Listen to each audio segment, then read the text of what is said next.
கிறிஸ்துவுக்குள் பிரியமானவர்களே, இந்த நாளுக்கான மாலை நேரமானா அப்போஸ்தலனாகிய யோவான் எழுதின முதலாம் நிருபம் 4ஆம் அதிகாரம் 7வது வசனம். 1 யோவான் 4:7, 1 John 4:7. பிரியமானவர்களே, ஒருவரில் ஒருவர் அன்பாயிருக்க கடவோம். ஏனெனில் அன்பு தேவனால் உண்டாயிருக்கிறது. அன்புள்ள எவனும் தேவனால் பிறந்து அவரை அறிந்திருக்கிறான். என்ன என்ன காரணம்? அன்பு தேவனால உண்டாயிருக்கிறது.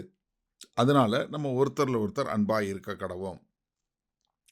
இதை 1 யோவான் 3வது அதிகாரத்தில் 10வது வசனம் பாருங்க. உங்கள் முகத்தை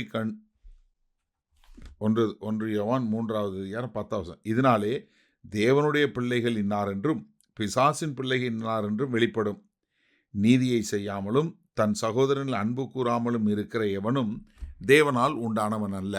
அப்போ முதலாவது அடிப்படை தகுதி என்ன?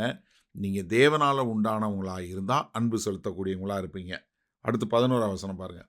நாம் ஒருவரில் ஒருவர் அன்பு கூற வேண்டும் என்பதே நீங்கள் ஆதி முதல் கேள்விப்பட்ட விசேஷமாக இருக்கிறது. நீங்கள் ஆரம்பத்திலேருந்து கேள்விப்பட்ட விசேஷம் என்ன? நீங்கள் ஒருத்தரில் ஒருத்தர் அன்பாக இருக்க வேண்டும். அதே 1 யோவான் 3:23. நாம் அவருடைய குமாரன் ஆகிய இயேசு கிறிஸ்துவின் நாமத்தின் மேல் விசுவாசமாக இருந்து அவர் நமக்கு கட்டளையிட்டபடி ஒருவரில் ஒருவர் அன்பாக இருக்க வேண்டும் என்பதே அவருடைய கற்பனையாக இருக்கிறது. என்ன? முதல்ல தேவனுடைய பிள்ளை என்பதற்கு ஒரு அத்தாட்சி. ரெண்டாவது என்ன? நீங்கள் ஆதியிலிருந்து கேள்விப்பட்டது. அது மாத்திரமல்ல, மூன்றாவதாக என்ன சொல்கிறாரு? நம்ம கர்த்தராகிய இயேசு கிறிஸ்துவனுடைய கட்டளை என்று சொல்லக்கூடியதாக. அன்று 1 தெசலோனிக்கேயர் 4வது அதிகாரம் 9வது வசனத்தில் சொல்லும்போது, சகோதர சிநேகத்தை குறித்து நான் உங்களுக்கு எழுத வேண்டுவதில்லை, நீங்கள் ஒருவரில் ஒருவர் அன்பாய் இருக்க வேண்டும் என்று தேவனால் போதிக்கப்பட்டிருக்கிறீர்களே. எப்படி? நீங்கள் போதிக்கப்பட்டதே, தேவனால் போதிக்கப்பட்டது என்ன? ஒருத்தர் மேலே ஒருத்தர் அன்பாய் இருக்க வேண்டும் என்று சொல்லக்கூடியதான். அப்போ என்ன? அன்பு தேவனால் உண்டாய் இருக்கிறது.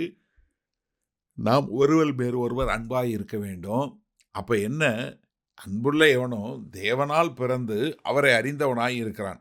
அப்போ கர்த்தராகிய இயேசு கிறிஸ்துவை நீங்கள் அறிந்தவங்களாக இருக்கிறீங்கன்னா, அப்போ நீங்கள் அவரில் பிறந்து அவருடைய பிள்ளையாக இருக்கும்போது 1 யோவான் 3:14 சொல்லும்போது, நாம் சகோதரத்தில் அன்பு கூறுகிறபடியால் மரணத்தை விட்டு நீங்கி ஜீவனுக்குட்பட்டிருக்கிறோம் என்று அறிந்திருக்கிறோம். சகோதரனிடத்தில் அன்பு கூறானவன் மரணத்திலே நிலை கொண்டிருக்கிறான். அப்போ நீங்கள் உயிரோடு இருக்கிறீங்களா இல்லை மரித்திருக்கிறீங்களா என்பதற்கே அடையாளம் என்ன? நீங்கள் எந்த அளவுக்கு அன்பு செலுத்துறீங்க. அப்போ அன்பு செலுத்த வேண்டும் என்பது அடிப்படை உள்ள ஒரு தகுதி என்று சொல்லக்கூடிய ஒரு காரியத்தை பார்க்குறோம். ஏன்னா தேவனால் தான் அன்பு உண்டாயிருக்கிறது. அது மாத்திரமல்ல, நீங்கள் தேவனை அறிந்தவர்கள் என்று சொன்னாலே நீங்கள் ஒருத்தர் மேலே ஒருத்தர் அன்பாய் இருக்க வேண்டும். சரி, இதனால் அந்த வசனத்தை நம்ம எப்படி எடுத்துக்கொள்வது?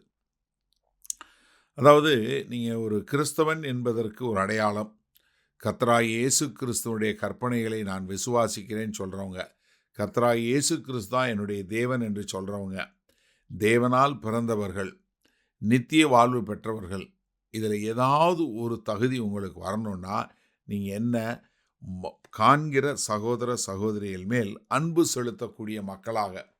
காரணம் என்ன? நம்ம தேவனால் உண்டாயிருக்கிறோம். அப்போ நீங்கள் சிந்தித்து பாருங்கள், இந்த நாட்களில் அன்பு செலுத்தக்கூடிய மக்களாக இருக்கிறோமா? இன்றைக்கு நிறைய பேருக்கு கடினமான காரியம் என்ன? கூட இருக்கிற சகோதர சகோதரிகள் அன்பு செலுத்துவது அவ்வளோ கடினமான காரியமாக இருக்குது. நிறைய பேர் என்ன பண்ணுறாங்க? கூட இருக்கிற சகோதர சகோதரியை நேசிக்க முடியல. அவர்களுடைய காரணம் பூரா என்ன? ஒரே பகை, பொறாமை, போட்டி, இப்படிப்பட்ட காரியமாக இருக்குது. ஆனால் நீங்கள் கர்த்தராகிய இயேசு கிறிஸ்துவை விசுவாசித்து கர்த்தராகிய இயேசு கிறிஸ்துவுக்கு என்று வாழுகிறேன் என்று சொல்கிறவங்களாக இருந்தால் நீங்கள் எப்படிப்பட்டவங்களாக இருக்கணும்? ஒருத்தர் பேரில் ஒருத்தர் அன்பு செலுத்தக்கூடிய மக்களாய் இருக்க வேண்டும். அப்போ கிறிஸ்தவனுடைய அடையாளம் என்பது என்ன? அன்பு செலுத்துவது. அதனால தான் யோவான் ஒரு அன்பான சீஷன். ஏன்னா யோவான் தன்னை குறித்து எழுதும்போது எப்பொழுதுமே தான் பேரை சொல்கிறது என்ன சொல்லாமல் என்ன சொல்கிறாரு? இயேசுவுக்கு அன்பான சீஷன் என்று தான் தன்னை பிரதானப்படுத்துகிறார். அப்போ அவருக்கு என்ன புரிஞ்சது? தேவனுடைய அன்பு புரிந்தது. அதனால் அவர் மற்றவர்கள் மேல் அன்பு செலுத்த வேண்டும் என்கிற ஒரு பிரமாணத்தை, ஒரு கட்டளை எழுதினார். அதனால் நீங்களும் நானும் அதே மாதிரி ஒருத்தர் மேலே ஒருத்தர் அன்பு செலுத்துவதன் மூலமாக தான் நீங்கள் கர்த்தராகிய இயேசு கிறிஸ்துவை விசுவாசிக்கிறீங்க. நீங்கள் தேவன்கிட்ட இருந்து வந்திருக்கிறீங்க.